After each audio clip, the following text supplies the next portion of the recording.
Nung ibigin kita, maraming nagsabi, di ako karapat-dapat sa'yo. Ang sagot ko, hindi ako susuko, pagkat ikaw ang sinisigaw ng damdamin ko. Kasalanan bang ika'y ibigin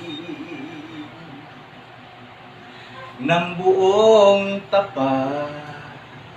Kasalanan bang ika'y pangaraping makasama habang buhay? Naku, balog ka na. Idol, naharana ko yung asawa ko kasi Mother's Day kahapon, wala akong regalo sa kanya. Kaya naharana ko na lang mga idol. Happy Mother's Day sa lahat ng mga nanay. Nanay dyan ng ilaw ng tahanan. Nagpapalakas sa kanilang mga husband.